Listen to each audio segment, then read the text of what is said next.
procedimiento contencioso administrativo, pero más que irnos en artículos propiamente o en lo que establece cada precepto legal, pues me gustaría verlo como de una manera un poquito más práctica. Es decir, considerar algunos aspectos que yo creo que son importantes y que muchas veces no tomamos en cuenta y que pueden hacer que pues, no nos admitan a trámite nuestra demanda o que a lo mejor y no tengamos el resultado que buscamos propiamente con este medio de defensa.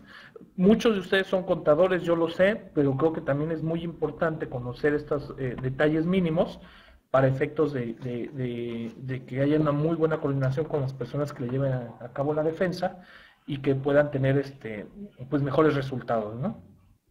Cuestiones de procedimiento son de las que probablemente vamos a hablar. Para eso, bueno, saben que el procedimiento está regulado, el procedimiento de juicio contencioso administrativo está regulado en la Ley Federal de Procedimiento Contencioso Administrativo y respecto de las facultades con que tenga el Tribunal Federal de Justicia Fiscal Administrativa, bueno, pues están centradas en la Ley Orgánica del Tribunal Federal y en su correspondiente reglamento interior. Que por cierto, es un reglamento que últimamente tuvo modificaciones, al grado que se crearon nuevas salas, como es en Zacatecas, en otros estados más de la República, se van a aperturar unas más, y además se creó una sala especializada en materia de comercio exterior, que pues tenemos la fortuna de que la sede se encuentra en la ciudad de Jalapa, Veracruz, que va a iniciar operaciones a partir del 1 de agosto de este año, ¿no? Para todos aquellos asuntos que sean en materia de comercio exterior. Entonces, para empezar, me gustaría comentar un poco de la competencia, es decir, qué se puede controvertir en vía juicio contencioso administrativo. El artículo primero, lógicamente, de esta ley, pues dice que todos los juicios se van a regir por las disposiciones de esa ley, que cuando la resolución recaiga un recurso administrativo y no satisfaga el interés jurídico, se puede controvertir vía juicio contencioso y se entiende que simultáneamente se impugna la resolución recurrida. A esto nosotros le llamamos lo que es comúnmente conocido como litis abierta. Me explico un poquito más. ¿Qué es la litis abierta? La litis abierta es la permisión, la concesión que te otorga en ley para que tú puedas controvertir tanto la resolución que tú pretendes impugnar de juicio contencioso administrativo cuando deriva de una segunda instancia, es decir, la resolución al recurso administrativo, como la resolución originalmente recurrida. Lo pongo de manera de ejemplo. Supongamos que a ustedes les llega una determinación de un crédito fiscal y que del crédito fiscal que les determinaron, ustedes optaron por presentar un recurso de revocación, que sabemos que es optativo, conforme al 117 del Código. Promueven su recurso de revocación y la autoridad confirma la resolución, es decir, pierden el recurso, ¿no? Porque confirma la legalidad de la resolución. En contra de esa resolución que resolvió el recurso, ustedes se pueden ir al juicio contencioso administrativo. Y ahí lo que pueden impugnar es tanto la resolución que emitió jurídica al recurso que interpusieron, como la recurrida. La recurrida le llamamos a la que determina el crédito fiscal en su caso, es decir, la resolución que fue materia de impugnación en el recurso de revocación. Esa es la ventaja y se le llama litis abierta. ¿Por qué? Porque en el juicio contencioso administrativo se puede controvertir tanto la que se impugna en inicio, que es la resolución a este recurso, como también la original, la que determina el crédito. Y se puede impugnar incluso en la parte que se continúa afectando, y la ventaja con la litis abierta es que incluso se pueden hacer valer conceptos de impugnación que no se plantearon en el recurso. Supongamos que ustedes en el recurso de revocación argumentaron pues, indebida fundamentación a lo mejor de la resolución. Se las confirmaron. En el juicio contencioso pueden plantear argumentos que incluso no habían argumentado en un inicio en el recurso de revocación, como por ejemplo podría ser, se me ocurre a lo mejor, no sé, la caducidad de las facultades de la autoridad, ¿no? Y ahí el tribunal puede, los magistrados que resuelven, pueden analizar debidamente esos argumentos, esos agravios, con base en el principio de litis abierta con que se goza en el juicio contencioso administrativo. Entonces, algo muy importante, ¿por qué? Porque muchas veces, y que lo recomiendo, Cuando a lo mejor no se tiene debidamente analizado el asunto, o a lo mejor por la premura no lograste meterte a fondo con la problemática que quieres plantear, pues sí es muy recomendante presentar mejor un recurso de revocación, plantear argumentos ahí y propiamente pues después esperarse para elaborar un poquito con más detalle y más profundidad la demanda del juicio contencioso administrativo, por esta ventaja que se tiene. Ahora, otra cuestión muy importante en tratándose, bueno, más adelante vamos a hablar de pruebas, porque ya me iba a adelantar un temita, pero mejor lo vemos. Me gustaría comentar la competencia que tienen para conocer el juicio. En el juicio contencioso administrativo se pueden impugnar diversos actos, no necesariamente fiscales, también administrativos. Para eso es importante que chequen el artículo 14 de la Ley Orgánica del Tribunal Federal de Justicia Fiscal y Administrativa, que realmente en ese es el que se estriba la competencia. Ya comenté hace un rato que pues realmente el procedimiento y toda la directriz de juicio contencioso administrativo se basa en lo que es la ley de procedimiento, la Ley Federal de Procedimiento Contencioso Administrativo, ¿no? Sin embargo, tratándose de la competencia, esta misma ley remite a la Ley Orgánica del Tribunal Federal de Justicia. Es decir, en el artículo 2 de esta Ley Federal de Procedimiento Contencioso Administrativo dice que el juicio contencioso administrativo federal procede contra las resoluciones administrativas definitivas que establece la Ley Orgánica del Tribunal Federal. Y por esa remisión que hace, es muy importante que chequen el artículo 14 de la Ley Orgánica del Tribunal, en el cual se establece que el Tribunal Fiscal conoce los juicios que se promuevan contra las resoluciones definitivas, actos administrativos y procedimientos que se indican a continuación. Y ahí los voy a mencionar, son algunas fracciones, son 16 fracciones, entonces las demás ya saben, que es principalmente las dictadas por las autoridades fiscales federales y organismos fiscales autónomos, en que se determine la existencia de una obligación fiscal, se fije una cantidad líquida o se den las bases para su liquidación. Es decir, resoluciones en las que se determine un crédito fiscal o ya se fije la cantidad o se dan las bases para poder efectuar la liquidación. Las que nieguen la devolución de un ingreso regulado por el Código Fiscal, indebidamente percibido por el Estado, cuya devolución proceda de conformidad con las leyes fiscales. Las otras resoluciones que se pueden impugnar son aquellas que impongan multas por infracción a normas administrativas federales. Ahí no habla de fiscales, porque recordemos que si es una infracción derivada del cumplimiento de obligaciones, pues se conlleva un accesorio del crédito fiscal y entraría de todas formas en la fracción primera. La fracción cuarta habla de las que causen un agravio en materia fiscal distinto a las que se refieren a las fracciones anteriores. Pudiera ser a lo mejor en el Seguro Social la determinación de una prima del seguro de riesgos de trabajo, pues no te están determinando la existencia de la obligación propiamente en el momento, sino te están fijando un agravio que te puede generar una afectación. Las que nieguen o reduzcan pensiones de la Armada o de la Fuerza Aérea, me voy muy rápido, ¿no? Las que se dicten en materia de pensiones civiles a cargo del ISSSTE, en materia administrativa sobre interpretación y cumplimiento de contratos de obra pública, de adquisiciones, cuando se niega la indemnización o cuando por su monto no se paga al reclamante, o que se establezca la obligación de resarcir daños y perjuicios, es decir, responsabilidad patrimonial del Estado, las que requieran pagos de garantías en favor de la Federación, el DF, estados o municipios, las que traten materias señaladas con el artículo 94 del Comercio Exterior, las dictadas por autoridades administrativas que pongan fin a un procedimiento administrativo, a una instancia o resuelvan un expediente en términos de la Ley Federal de Procedimiento Administrativo. Ojo, estas son todas aquellas resoluciones que dicta la autoridad que ponen fin a un procedimiento con base a esta Ley Federal de Procedimiento Administrativo. ¿Cuál podría ser a lo mejor? Pues pensemos a lo mejor en la Procuraduría Federal del Consumidor, cuando inician procedimientos, ahí se basan en esta ley, o incluso en algunos procedimientos que pueda llevar las delegaciones del trabajo, en las cuales, algunos procedimientos en los cuales también se pueden sustentar en esta ley.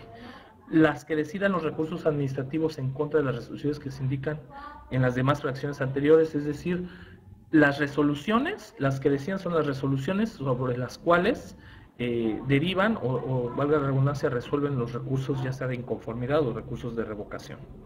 las que se funden en un tratado o acuerdo internacional para evitar la doble tributación, las de negativa ficta, sanciones y demás resoluciones de la ley de fiscalización y rendición de cuentas, y las demás que señale la ley que sean competencia de tribunal.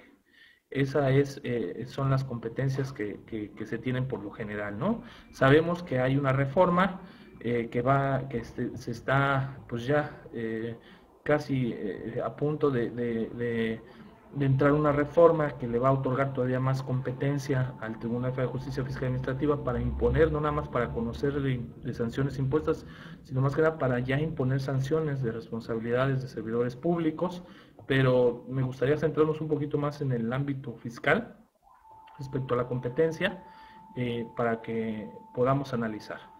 Eso es respecto a la competencia. ¿Por qué es tan importante a lo mejor conocer la competencia de este tribunal?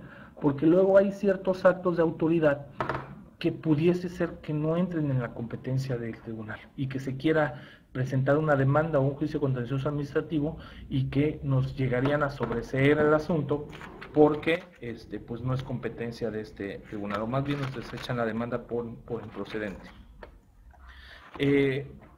Hay varios ejemplos que ahorita vamos a dar a conocer.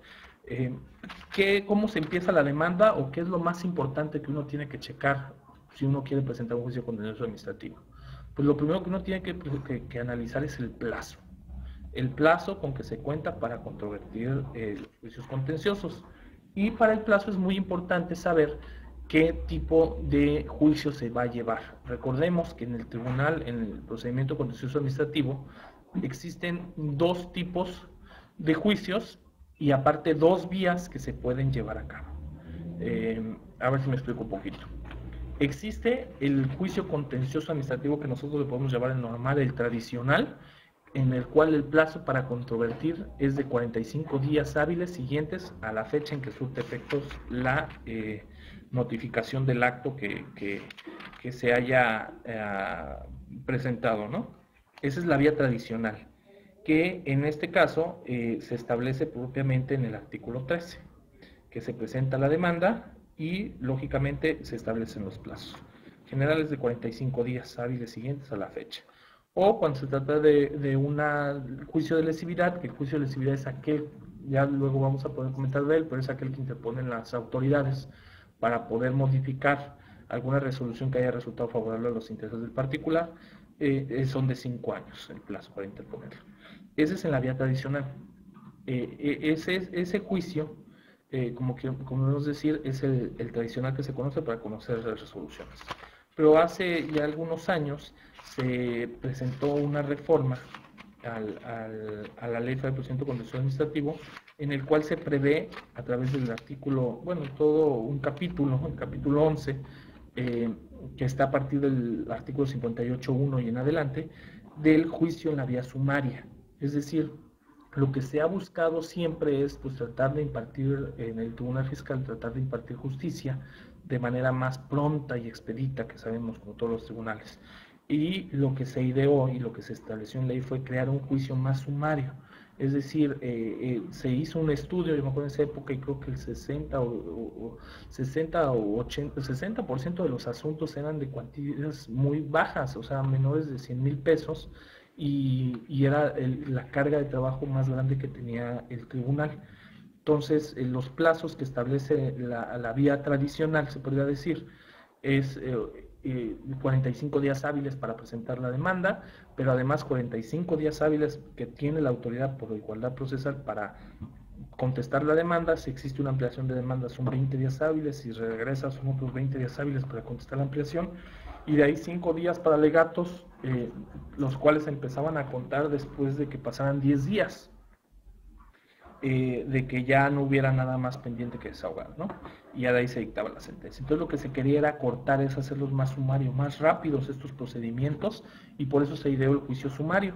Que este juicio sumario, ya luego vamos a ver más detalles, pues realmente, por regla general, conoce de asuntos cuyo importe no exceda de 5 veces el salario mínimo general elevado al año, y que se trate de estas resoluciones, las dictadas por autoridades fiscales que fijen cantidad líquida en un crédito fiscal, que únicamente impongan multas o sanciones pecuniarias o restitutoria, por infracción a normas administrativas federales, las que exigan el pago de créditos fiscales cuando el monto no exceda del importe citado, las que requieran el pago de una póliza de fianza a la federación, las recaídas a un recurso administrativo cuando se trate de una de las resoluciones mencionadas anterior, o igual cuando se dicten en violación a una tesis de jurisprudencia de la Suprema Corte de Justicia de la Nación en materia de inconstitucional de leyes o una jurisprudencia del Pleno de la Sala Superior del Tribunal.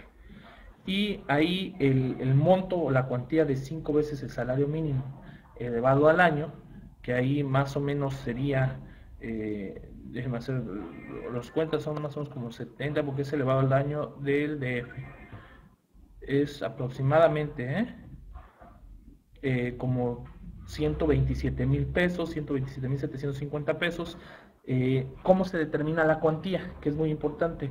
El mismo artículo, el penúltimo párrafo, el 58.2, dice que para determinar la cuantía de los asuntos se considera el crédito principal sin accesorios ni actualizaciones. Cuando en el mismo acto se contenga más de una resolución de las mencionadas, no se van a acumular los montos, sino que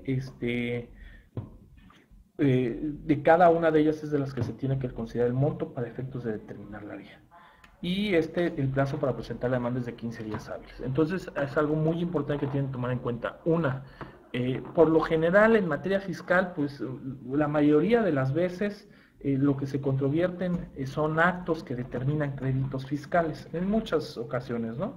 También aquellos que imponen multas, ¿no? Sanciones en materia administrativa federal, pero más actos que imponen sanciones o actos que quieren hacer efectivo el cobro de esos créditos fiscales. Tratando estas resoluciones, entonces, pues es importante conocer el plazo que tienes tú para controvertir, y para eso necesitas saber y tener certeza de cuál es el monto. Pongo un ejemplo: si a mí me determinan un crédito por 100,000 pesos, pero más recargos, actualizaciones y multas ascienda a 200,000 pesos, ¿qué medio de defensa tengo que presentar si quiero presentar la demanda? Si quiero presentar una demanda de juicio contencioso administrativo, pues yo me tendría que ir por la vía sumaria, y entonces tendría que hacer mi cómputo con base en 15 días hábiles. Si no, tendría que presentar con un recurso de revocación, que son 30 días hábiles. Pero ¿qué pasaría si yo tengo un crédito de 100,000 pesos y quiero controvertirlo en la vía ordinaria, es decir, en la vía tradicional? Es muy probable, casi seguro, que lo que van a hacer es que me van a echar la demanda por improcedente. ¿Por qué? Porque tenía que haber sido mediante el juicio en la vía sumaria, que tenía que haber controvertido esa cuestión. Ahora, hubo ya hace tiempo mucha discusión, incluso hubo criterios compartidos, incluso hubo jurisprudencias que se contradecían entre sí, en los que algunos tribunales señalaban que pues realmente la vía sumaria se había generado como un beneficio para los contribuyentes, para que a ellos les resolvieran de manera más pronta y expedita sus asuntos, y que realmente debía de considerarse como una opción que tenía el contribuyente para decidir si quería resolverlo en la vía ordinaria o quería resolverlo en la vía sumaria, ¿no? Algunos tribunales consideraban ese sentido y decían, no, pues sabes qué, pues que se escoja. Si es en la vía sumaria, pues adelante, que se vaya, sin problema. Y hubo por otro lado otros tribunales, tanto salas del tribunal como colegiados, que decían que no, que en la ley se preveían dos acciones, el tradicional y en la sumaria, y que en la sumaria era muy claro las hipótesis en las cuales se encadraban, y que pues realmente no era optativa esa opción. Yo os voy a dar mi particular punto de vista, atendiendo y procurando generar las interpretaciones en favor, en la forma en la que resulte más favorable para los intereses de los contribuyentes. Pues a mí me gustaba más la idea de que fueran opcionales, es decir, de que pues si el contribuyente optaba por sumario, sumario, pero si no optaba por él y quería ordinario, pues ordinario. Ya él, a un fin y al cabo, quien podría llegar a perjudicarle esa situación podría ser el mismo contribuyente, porque pues cada vez en lo que se tarda el juicio, pues genera recargos y actualizaciones, ¿no?, que pueden ser engorrosos. Sin embargo, yo no, o sea, el criterio que igual yo de manera muy personal tengo, pues no fue así, no fue el que predominó, y la segunda sala de la Suprema Corte resolvió en una contradicción de jurisprudencias que el criterio que se debería de sostener era el que consistía en que el juicio sumario, en el juicio contencioso administrativo, en la vía sumaria, no era optativo. Es decir, que si tú encuadrabas en alguna de las hipótesis que establecía el 58.1 y el 58.2 más bien de la Ley Federal de Procedimiento Contencioso Administrativo, era obligatorio que presentaras en la vía sumaria, y que si no querías en la vía sumaria, bueno, pues tu recurso, pero que era obligatorio, que no podías tú optar entre una u otra razón, ¿no? Entonces, por eso es importante saber cuándo procede en la vía sumaria y cuándo en la vía ordinaria. Y otro punto que también es muy importante, que hablábamos nosotros de vía, pero más que vía, hablamos como de forma de presentar las demandas. Hay dos formas de presentarla: la vía tradicional que conocemos, es decir, que vamos a la oficialía de partes de la sala o por correo certificado con acuse de recibo, que se hace por escrito y se presenta la demanda, es decir, de manera física. Y la otra es que esta es una cuestión muy moderna que tiene el tribunal. Yo creo que son de los pocos, si no es que el único en el mundo, que tiene un juicio completamente en línea, y que es esa, el juicio en línea.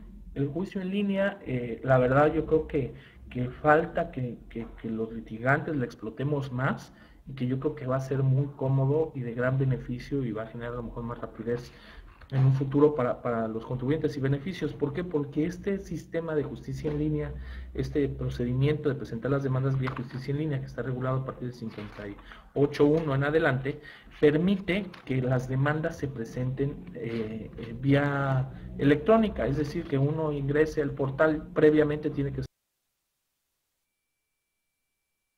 uno ya de cierta forma registrado en el tribunal para contraer una contraseña, y que uno presenta la demanda firmada con firma electrónica avanzada, con la firma electrónica, y que de esa manera uno desahogue el juicio, ya sea tradicional o sumario, pero en línea, es decir, sin papel, sin necesidad de trasladarse, de ir a oficialía de partes y de presentar eso. Hay algunos despachos en los cuales a lo mejor no existía una sala regional. Hablemos, por ejemplo, ahorita ya no, porque ya van a abrir una en Tabasco, pero supongamos Tabasco. La sala que le correspondía por razón de competencia era Chiapas, Tabasco, la sala que estaba en Tuxtla Gutiérrez, Chiapas.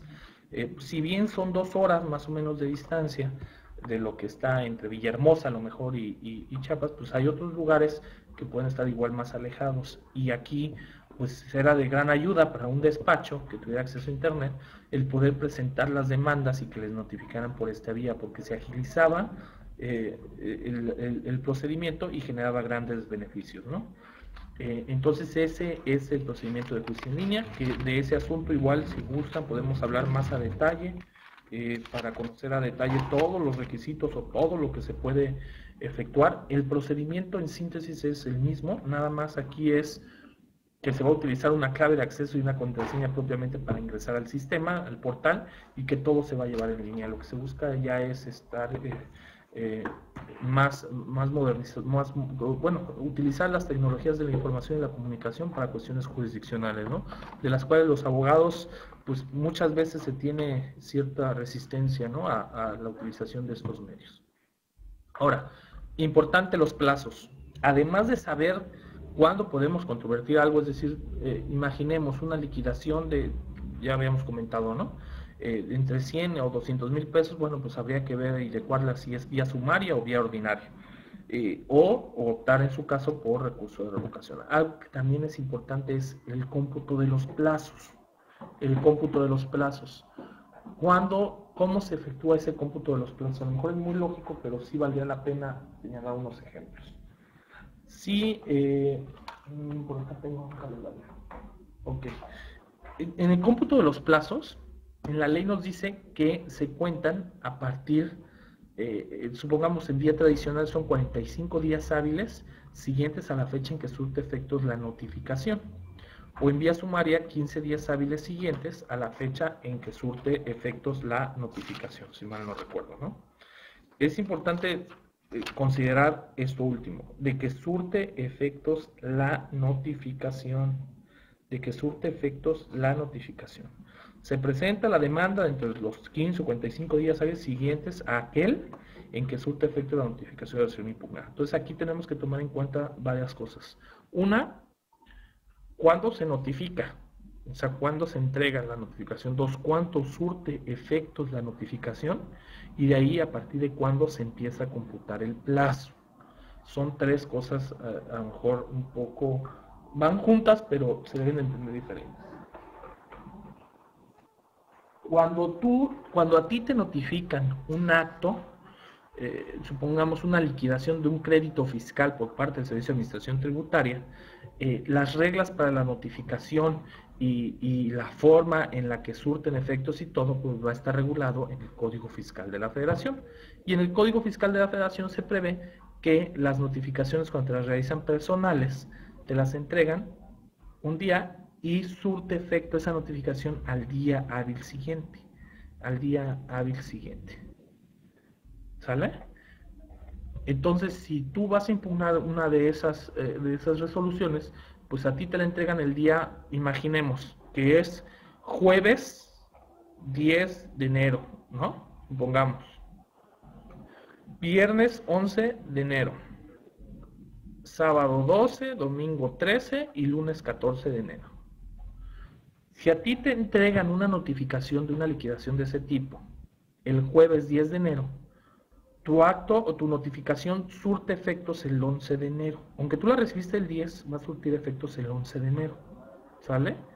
Y el cómputo empieza a contar, conforme a lo que dice la ley, dentro de los días siguientes a aquel en que surte efectos la notificación. ¿Sale? Entonces el día 1 con el cual tú vas a empezar a computar va a ser a partir del día lunes 14, porque el 12 y 13 de enero fue sábado y domingo en este ejemplo hipotético, ¿no? Entonces son como 2 días los que saltan. Si tú recibes una notificación el 10, la misma surte efectos el 11. Entonces el cómputo de los plazos, o sea, tu día 1 con el que vas a iniciar, o sea, 1, 2, 3, va a empezar, por ejemplo, el día siguiente del día que surte efectos, es decir, en este caso sería el 14 de enero.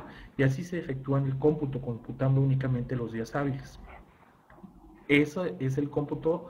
¿Por qué? Porque nos basamos de donde vive el acto con la ley que regula el procedimiento sobre el cual se sustentó ese acto, ¿no?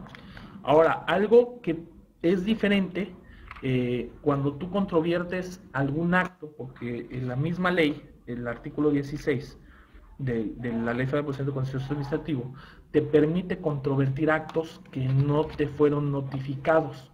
Es decir, cuando tú conoces de la existencia de un acto, pero nunca te lo notificaron, o cuando a ti te notifican indebidamente algo y por eso lo conociste en una fecha diferente, tú tienes que efectuar el cómputo de estos plazos, 15 o 45 días, pero empiezan a computarse a partir de la fecha en que tú te haces conocedor del acto, en el que tú dices que tú conociste del acto, ¿no? Y para eso se tiene que analizar. Ya más adelante vamos a ver propiamente esa situación. Ojo, porque cuando tú te haces conocedor de un acto, no te están notificando, entonces no surte efectos la notificación. Entonces, supongamos que a ti esa liquidación te la dejaron en tu casa, te la entregaron en tu casa, en los mismos días, el día 10 de enero, tú te enteraste que tenías esa notificación, pero nunca tienes un acta de notificación, nadie lo recibió, tuviste esa liquidación que estaba en tu casa ahí el 10 de enero.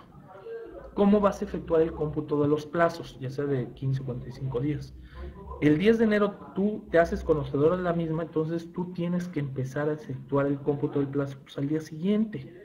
Es decir, en lugar de que tú inicies el cómputo del plazo el 14 de enero, como en el ejemplo anterior, tienes que entregarlo al día siguiente. ¿Por qué?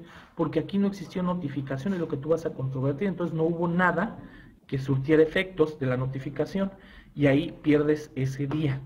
Y ojo, es muy importante porque por un día puedes, de cierta forma, perder un asunto, es decir, pueden desecharte el asunto por improcedente, por tratarse de un acto consentido, porque pues tuviste 15 días para impugnarlo y no lo impugnaste así.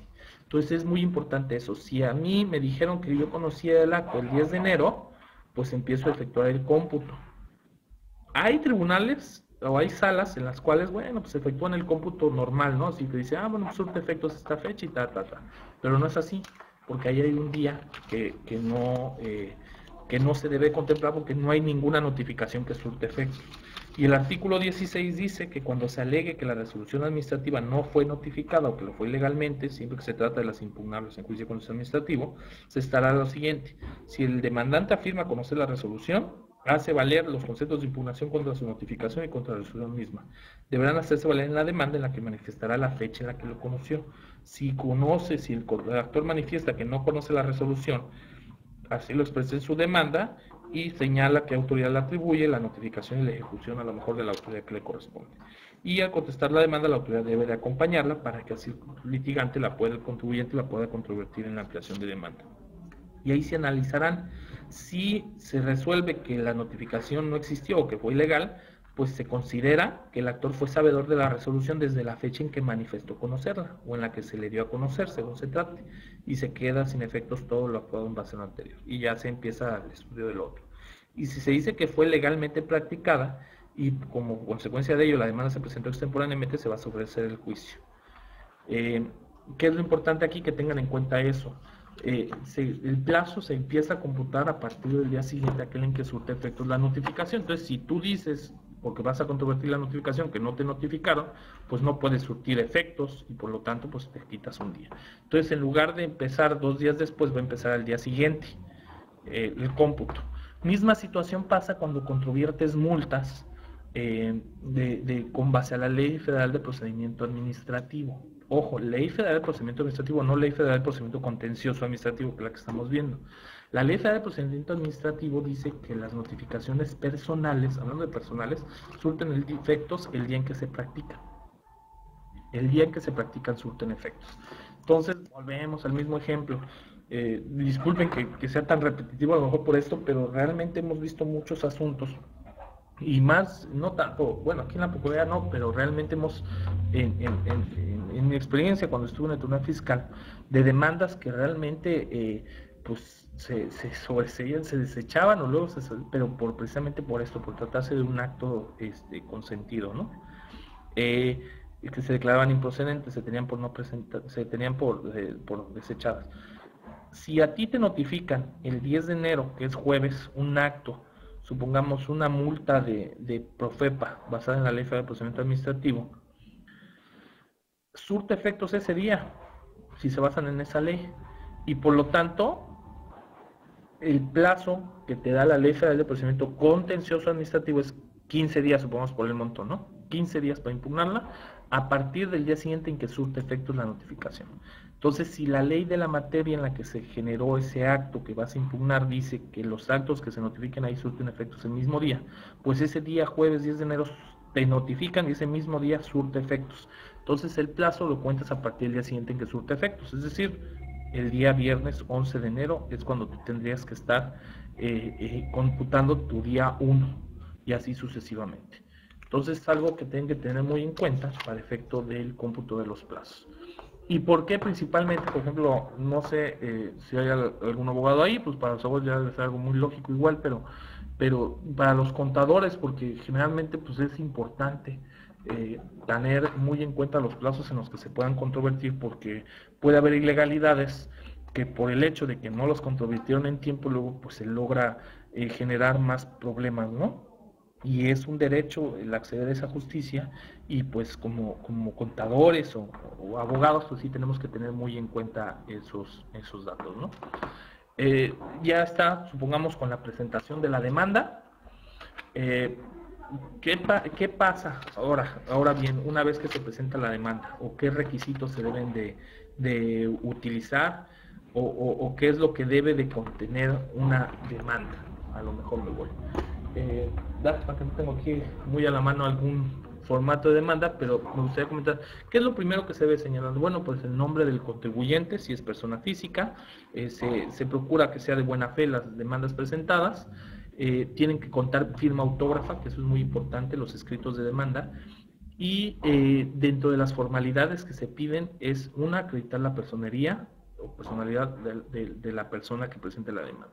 Si es persona física, bueno, pues con que exhiban una copia simple de la identificación oficial, basta, no pasaría nada, pero en tratándose de personas morales, aquí sí no es suficiente una copia simple del poder o del acta constitutiva, sino que sí se necesita una copia certificada.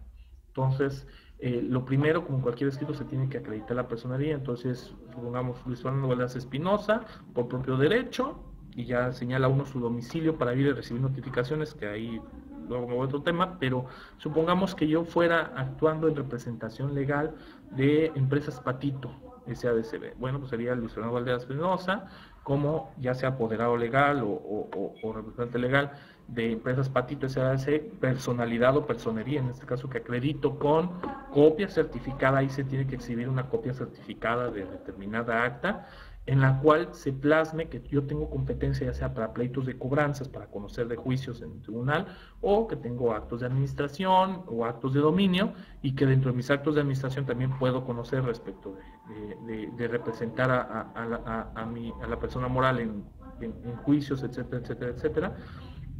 O pues, el poder en el que se me otorgue precisamente que tengo esas facultades, ¿no? Si presento un poder para pleitos y cobranzas, es importante que ya sea del mismo instrumento que contiene ese poder general, se advierta que la persona que me otorga el poder pues también tiene facultades para otorgar ese poder a su vez, ¿no? Si no, es necesario también presentar el acta constitutiva de la empresa en la cual se advierta que la persona que me otorga el poder pues también tiene facultades para esa situación, ¿no? Ahora, pues sí, es algo caro. En algunas ocasiones, pues sí cuesta algo de dinero conseguir copias certificadas, ¿no? Esas copias certificadas tienes de dos opciones. Pues esa copia certificada tú la puedes presentar en la demanda, se te admite y tú puedes solicitar luego la devolución previo cotejo de la misma y se te devuelve el instrumento original sin ningún problema, ya tienes la copia certificada. Pero hay otras ocasiones en las cuales pues hay empresas que demandan mucho, que tienen muchos asuntos en el tribunal, y pues luego resulta costoso estar presentando una carta certificada por cada asunto que se tenga.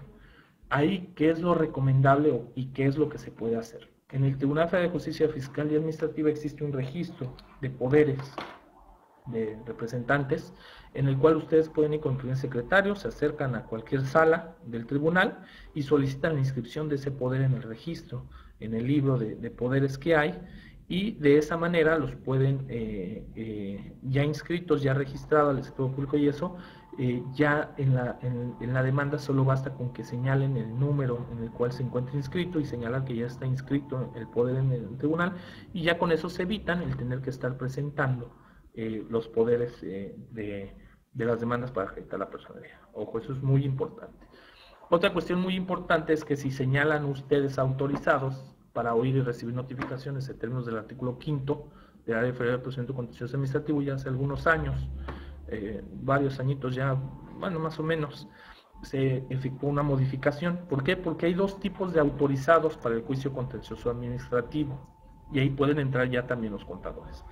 Uno, que es el autorizado en términos amplios del artículo 5º de la Ley Federal de Procedimiento Contencioso Administrativo, el cual esa persona que le otorgan esa representación es que te autorice la persona, que el contribuyente en este caso, o el representante legal de la persona moral o la persona física, tiene que ser, si lo autoriza por escrito para recibir notificaciones, cuando es en términos amplios, tiene que ser licenciado en Derecho, que es obligación, y además esta persona que la autoricen en esos términos puede hacer promociones de trámite, rendir pruebas, presentar alegatos o interponer recursos, como dice la ley. Ojo, ¿de qué manera se hace esa situación? ¿O de qué manera se acostumbra o es más práctico? También generalmente los litigantes lo que hacen es que acuden al tribunal igual e inscriben su cédula profesional, de manera que hay un registro de abogados, de licenciados en Derecho, o de autorizados le llaman, en el cual ya están registrados. Entonces, generalmente lo que hacen los abogados es decir, que me autoriza fulanito de tal para oír y recibir las notificaciones en términos del 5º, así como para imponerme, ¿no? Presentar alegatos, imponer recursos, presentar promociones de trámite, quien manifiesta ser licenciado en Derecho y ya tiene su cédula registrada con el número tal, tal, tal. Ya de esa manera es más evidente que se pueda acreditar. ¿Por qué? Porque hay algo muy importante que es acreditar precisamente el ser licenciado en Derecho. Me tocó muy pocas veces, creo que como 2 veces en todos los años que estuve en tribunal, que hubo litigantes que igual presentaban ahí como prueba del contribuyente pues una copia certificada de su cédula profesional. y pues con eso se tenía como autorizado en ese juicio porque acreditaba ser licenciado en Derecho, ¿no? Sin embargo, es más común, más práctico, bueno, pues que se registren y ya de esa forma, en todos los asuntos que se lleven, pues ya no es necesario que se lleve a cabo esa situación. Ok, déjamelo ahí, otra situación que es muy importante, en este artículo quinto se señala claramente que pues no procede la gestión de negocios en el tribunal. La representación de los particulares se debe otorgar en escritura pública o carta poder firmada. Representación de las autoridades pues tiene que ser las unidades administrativas encargadas de su defensa, según lo disponga la ley o el Ejecutivo Federal o en las leyes. Y aquí hay otra forma también de autorización. Se puede autorizar a personas que tengan, que dice, cualquier persona con capacidad legal para oír notificaciones e imponerse de actos. Y estas personas no van a gozar de las demás facultades que les comentaba hace rato, es decir, para hacer promociones de trámite, rendir pruebas, presentar alegatos, interponer recursos. Y a estas personas nada más pide que sean unas personas con capacidad legal. Es decir, en las demandas o en los escritos de demanda inicial, el actor puede señala fulanito de tal, en términos quinto, el licenciado en Derecho para oír y recibir notificaciones y además para poder presentar promociones, etcétera, etcétera.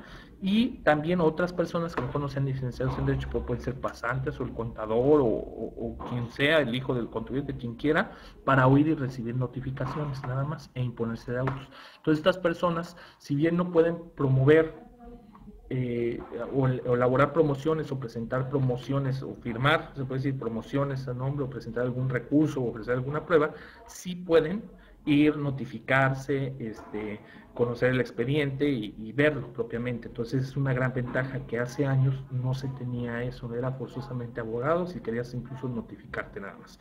Y ahorita, bueno, pues ya se te da esa ventaja. Otra cuestión muy importante es el domicilio. El domicilio. Dentro de los requisitos que debe de tener la demanda, que es muy importante que los veamos, es el artículo precisamente 13 que dice cuando se presenta, los plazos en los que se presenta y los datos que debe de contener esta se prevén en el artículo siguiente, es decir, en el artículo 14, y queda pues, nombre del demandante, domicilio fiscal y su domicilio para oír y recibir notificaciones dentro de la jurisdicción de la sala competente, así como su dirección de correo electrónico, si es que opta por justicia en línea, ¿no? El domicilio fiscal, piden domicilio fiscal y domicilio para oír y recibir notificaciones. Si no se señala el domicilio fiscal, se entiende pues que es el mismo que es para oír y recibir notificaciones.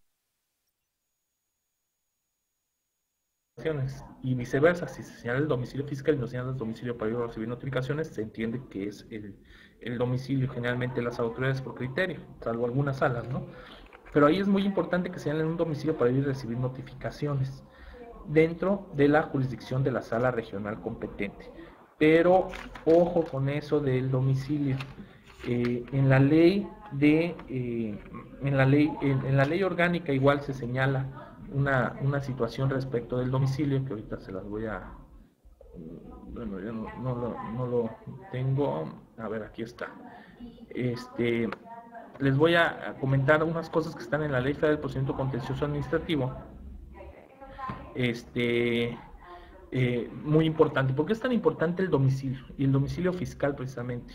Porque atendiendo la ley orgánica del tribunal, en el artículo 34, perdón, artículos anteriores habla que el territorio nacional se va a dividir en salas en diferentes regiones, que van a tener ciertos límites regionales. Y las salas en el 34 de la ley orgánica del tribunal dice que van a conocer de juicios por razón del territorio, atendiendo al lugar donde se encuentra el domicilio fiscal del demandante, salvo algunas excepciones. Tratándose de estos asuntos, el domicilio es muy importante, es decir, si mi domicilio fiscal se encuentra aquí en Veracruz, aunque yo viva físicamente o realmente en el DF, pues yo mis demandas las tengo que presentar en la sala que le corresponda a mi domicilio fiscal, en la del Golfo. Salvo que pues que no señale esa situación y que me acepte la competencia en la sala de metropolitana. Que yo no señale, que yo no diga que tengo domicilio, que diga, oiga, con domicilio para ir a recibir notificaciones en tal lado, me lo concedería la autoridad como domicilio fiscal. ¿Qué es?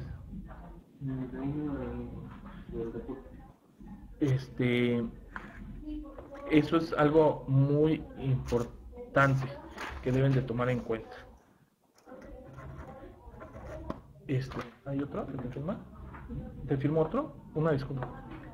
Porque se rompió el ojo. Ok. Eso es algo muy importante que se deben tomar en cuenta. En tratándose de domicilio para ir a recibir notificaciones y en cuanto hace a la presentación a lo mejor de la demanda, también me gustaría comentar otra situación. Si el demandante reside, que lo señala el mismo artículo 34, si tú resides en territorio nacional y no tienes un domicilio fiscal, se atiende al domicilio de la ubicación donde se encuentra, bueno, a la ubicación de tu domicilio particular. ¿Por qué? Porque hay asuntos administrativos en los cuales, bueno, o algún acto fiscal que a lo mejor te perjudica a ti como una tercera, una cuestión así, tú no estás dado de alta, tú no tienes un domicilio fiscal como tal, bueno, pues tú señalas el domicilio y el territorio atiende al domicilio donde tú tienes tu domicilio particular, ¿no? Cuando resides en territorio nacional y no tengas domicilio fiscal, ¿no? En tratándose de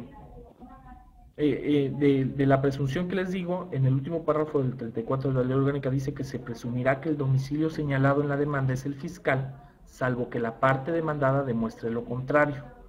Es decir, si tú señalas como domicilio para ir a recibir notificaciones en tal lugar, pues la autoridad, el órgano jurisdiccional va a presumir que ese es el fiscal y te va a aceptar la competencia conforme a cómo esté, ¿no? Ese domicilio. Sin embargo, en caso de que la autoridad no esté de acuerdo, que diga, no, sabes que es que no es competente esta sala, es competente otra, tendría que promover un incidente de incompetencia por razón de territorio, que es de previo especial pronunciamiento, ya se resolvería sala superior una de las secciones respecto de qué sala es la competente, y ahí pues tendría que demostrar la parte demandada, la autoridad demandada, pues que no corresponde a su domicilio sino el otro, ¿no? Y ahí lo único que va a generar es para efectos de determinar qué sala es la que va a conocer respecto de esos asuntos, ¿no? Eso es algo que tienen que tener mucho en cuenta. Ahora, en la Ley Federal de Procedimiento, en la Ley Federal de los Derechos del Contribuyente, se señala una cuestión que tienen que tomar en cuenta para efectos de la presentación de la demanda. Me van a preguntar a lo mejor, yo creo que ya todos ustedes lo saben, pero supongamos la sala aquí es supongamos que yo estoy viviendo en Puebla y que presento una demanda o a lo mejor aquí, yo estoy viviendo aquí en Veracruz, tal cual, pero el tribunal pues saben que está en Jalapa. ¿Cómo le hago yo para presentar la demanda? Bueno, pues sí puedo ir a Jalapa y todo y la presento. Pero ¿qué tal si no puedo por cualquier cuestión trasladarme a Jalapa? ¿Cómo la puedo hacer para presentarla? Es muy común que se pueda presentar por correo certificado con acuse de recibo. Ojo, tiene que ser forzosamente por correo certificado con acuse de recibo. ¿Sale? Para poder presentar la demanda. ¿Para qué? ¿O por qué es importante eso? Porque si yo efectúo la presentación de mi demanda, yo deposito ante el Servicio Postal Mexicano mi demanda por correo certificado con acuse de recibo, se me va a considerar como fecha de presentación de demanda la fecha en la que yo deposité ese sobre esa demanda en correos con el acuse de recibo. Pero tiene que ser por esa vía, lógicamente. Ahora, aquí existe un derecho para los contribuyentes en el cual te presume, mira, ¿dónde está?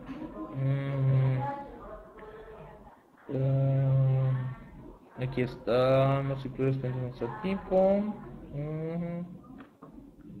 Ahorita se los voy a dar, en el cual te permite que tú presentes, que tú señales un domicilio en cualquier parte del territorio nacional y que la puedas presentar acá. Ahorita se los voy a buscar. ¿Dónde está? Los auditores fiscales.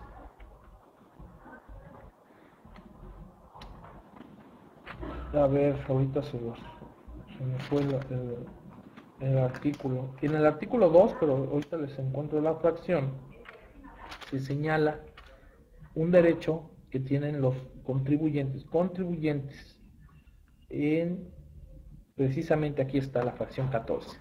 Tienes el derecho a señalar en el juicio ante el Tribunal Federal de Justicia Fiscal y Administrativa como domicilio para recibir notificaciones el ubicado en cualquier parte del territorio nacional, salvo cuando tenga su domicilio dentro de la jurisdicción de la sala competente de dicho tribunal, dentro de la jurisdicción de la sala competente de dicho tribunal, en cuyo caso el señalado para recibir notificaciones deberá estar ubicado dentro de la circunscripción territorial de la sala, dentro de la circunscripción territorial de la sala. ¿Sale? Ese es un derecho que se tiene. ¿A qué se va o qué se debe entender esto? Si tú tienes tu domicilio fiscal, a lo mejor, y ahorita se está dando con las salas auxiliares y con todo, si tú tienes tu domicilio fiscal en Sonora y tú tienes que ver un asunto de una autoridad que tiene competencia a lo mejor en el Distrito Federal, a lo mejor algún asunto, pongamos un asunto de sala superior de lo que sea, de alguna de las secciones, pues como tu domicilio fiscal, tu domicilio está en un lugar que está fuera, está dentro del territorio nacional, pero fuera de la jurisdicción de la sala que va a conocer ese asunto, o de la sección en este caso, tú puedes señalar ese domicilio en el lugar donde estás, en cualquier parte del territorio nacional. Eso es algo muy importante y que la misma ley de procedimiento también lo contempla, porque, por ejemplo, nosotros acá, todos los domicilios, el domicilio que nosotros tenemos para ir a recibir notificaciones está aquí en Veracruz. Aunque el tribunal está allá, sí estamos cumpliendo con lo que señala aquí, porque nuestro domicilio está dentro de la jurisdicción de esta sala y se está dando a conocer precisamente ese domicilio, ¿no? Para que nosotros podamos tener notificaciones. Es decir, no es necesario que señales un domicilio en la ciudad donde se encuentre la sala, sino dentro de la jurisdicción. La forma de presentación, como ya les comenté, en oficialidad de partes antes había un buzón, se podría decir, que se utilizaba después de determinada hora para presentar demandas o cuestiones de término. Hoy en día en el Tribunal Fiscal ya está la oficialidad de partes aperturada hasta la medianoche, hasta las 12, porque hasta las 11:59 puedes presentar las promociones de turno, ¿no? Supongamos que el día de hoy se me vence la presentación de una demanda, bueno, pues yo puedo ir al tribunal y presentarla sin ningún problema. Si es por correo, pues la tengo que presentar en las oficinas de correo en la hora de correo propiamente, y para que se me considere presentada en ese momento, en ese tiempo, ¿no? Entonces tengan mucho cuidado con esa situación. ¿Qué otra cuestión es muy importante de la demanda? Nos regresamos un poquito a los requisitos que establece la Ley de Procedimiento Contencioso Administrativo respecto de qué debe de contener una demanda. Y también después me gustaría comentar, yo creo que por el tiempo no nos va a dar mucho tiempo, de comentar qué causas resulta improcedente un juicio ante el tribunal, es decir, la presentación de una demanda. La demanda debe de contener el nombre, domicilio fiscal, el domicilio para recibir notificaciones. Si es vía sumaria se debe señalar la indicación. Si no se señala, bueno, pues de todas maneras el magistrado de instructor lo va a tramitar en esa vía. Y si no, se señala que no obstante no va a ser causa de desechamiento de la demanda si no se presenta dentro del término, ¿no?, del sumario. Tiene que decir, indicar y precisar con toda claridad cuál es la resolución que se impugne, si se controvierta también un decreto, un acto, un acuerdo de carácter general, la fecha de la publicación del decreto que se está publicando.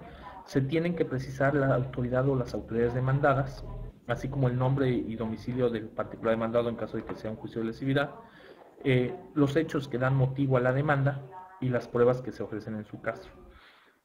Después también se tienen que señalar lógicamente los conceptos de impugnación, nombre y domicilio del tercero interesado en caso de que lo haya, los petitorios, es decir, lo que se pida como regla general. Algo muy importante, dentro de todos estos requisitos se tienen que verificar. Eso es lo que debe de contener el escrito de demanda. También tienes que adjuntar a tu escrito de demanda, que debe de contener todos esos requisitos, diversos documentos que están señalados en el artículo 15 de la Ley Federal del Procedimiento Contencioso Administrativo. ¿Y qué debes de adjuntar a tu demanda? Una copia de la demanda y de los documentos anexos para cada una de las partes que señalas demandadas, documento que acredite la personalidad, que era lo que decíamos, o en el que conste que le fue reconocida por la autoridad demandada, o bien señalar los datos del registro del documento con la que esté acreditada ante el tribunal, que era lo que ya habíamos hablado cuando no gestione en nombre propio. Algo muy importante que ahí se me olvidó comentarles, que sea reconocida por la autoridad demandada. Hay algunas veces en las cuales, pues, generalmente cuando son recursos, pero pues también se puede dar en la liquidación, que ya en el recurso, cuando te notifican, la autoridad en la parte donde dice a quién va dirigida esa resolución, puede ser que digan a lo mejor Luis Fernando Valderas Espinosa, representante legal de Empresas Patito, presente, y ya de ahí me emiten la resolución. Con ese documento basta para acreditar que la autoridad te tiene reconocido ese carácter, porque ellos ya te están dando ese carácter de representante legal. Y ya cuando pasa esa situación, nada más basta que uno señale que pues la personalidad está reconocida por la misma autoridad demandada. Y con eso ya no es necesario presentar el poder o ni siquiera señalar la inscripción de los datos y todo. Otro documento que es importante adjuntar es el documento en el que conste la resolución impugnada. La única forma en la cual no vas a adjuntar ese documento es pues si no lo conoces, ¿no? Que era lo que habíamos hablado que estaba en el artículo 16 siguiente. En el supuesto de que se impugne una resolución negativa ficta, sí se tiene que acompañar la copia en la que hubo el sello de recepción de la instancia o de la solicitud que no fue resuelta por la autoridad. Algo importante, las constancias de notificación de la resolución impugnada, salvo que no las tengan y que impugnen en términos del 16. Si fue presentada por correo, pues se tiene que señalar, ¿no? Que fue por correo. Si presentan una prueba pericial del cuestionario, interrogatorio en caso de una prueba testimonial, todas las pruebas documentales que ofrezcan, y ahí ustedes en la demanda, dentro de las pruebas, que es algo que también está en la ley de los derechos del contribuyente, pero pueden ofrecer también el expediente administrativo del cual haya emanado la resolución que están impugnando, y lo pueden señalar ahí, y ya ahí el tribunal es el que se encarga de requerírselo a la autoridad, de exhibición poner a disposición ese expediente administrativo, ¿no? Eso es por cuanto hace a la demanda y a la presentación de la demanda, los documentos que se deben adjuntar. Que es algo que también tienen que tener mucha importancia, el carácter de tercero interesado. ¿Quién es un tercero interesado? Un tercero interesado es aquella persona que tiene un derecho incompatible con la pretensión del actor. Ojo, que tenga un derecho incompatible con la pretensión del actor. Generalmente, o el tema más común, es los trabajadores cuando hay una determinación de PTU, en una liquidación. Si existe una liquidación y existe determinación de PTU, tenemos que llamar como tercero interesado a los trabajadores, porque ahí existe. ¿Sale? ¿Por qué estos trabajadores tienen carácter de tercero interesado? Pues porque a estos trabajadores, o el representante de los trabajadores a través de su representante, que los tienes que llamar como tercero interesado y señalar nombre y domicilio, tienen interés de que esa liquidación subsista. ¿Por qué van a tener interés de que esa liquidación subsista? Porque como le están liquidando participación de los trabajadores en las utilidades de las empresas, pues es algo que les beneficia a ellos. Entonces, lo que ellos quieren es pues que sí les paguen ese dinero, y por lo tanto es una pretensión diferente al contribuyente. Ojo, porque muchas veces hay demandas en las cuales señalan como terceros interesados a personas que tienen el mismo interés que el actor, el de la demanda, que el demandante, y esos no tienen el carácter de tercero interesado. Por ejemplo, que una persona le embarguen un bien, supongamos, demanden un crédito o demanden acciones de cobro, y una persona demande a la recaudación porque le embargó unas cosas, un celular, supongamos, le embarga el celular y la demanda, y como tercero interesado pretende meter a Juan Pérez porque ese Juan Pérez le había dado un anticipo para comprar ese celular que la autoridad le embargó.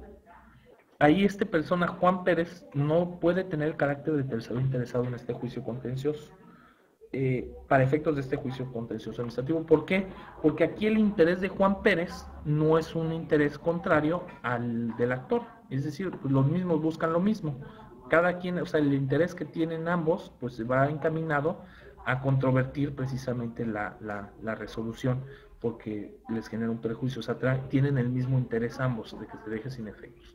Entonces, por eso es tan importante conocer cuál es el carácter de tercero interesado. Otra cuestión que, bueno, ya yo creo que por tiempo ya son las 6:05. Pues ya luego yo creo que le seguimos hablando de las causas de improcedencia y sobreseimiento y de algunos detallitos más en cuanto a los conceptos de impugnación, de los señalamientos que se tiene que efectuar. Pues no sé si hay alguna duda o algo, pues con mucho gusto podemos comentar un poquito respecto del trámite o del juicio contencioso administrativo. ¿Sale? Pues muchas gracias a todos. Gracias por su paciencia y quedo aquí a sus órdenes en la delegación Veracruz. Ya saben que con mucho gusto, pues con gusto los podemos apoyar.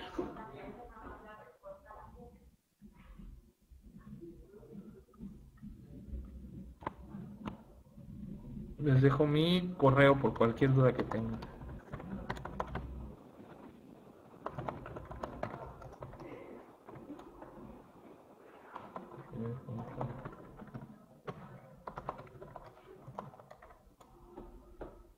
Ahí está. Bueno, saludos. Nos vemos, Santi. Me avisan cualquier cosa. Gracias.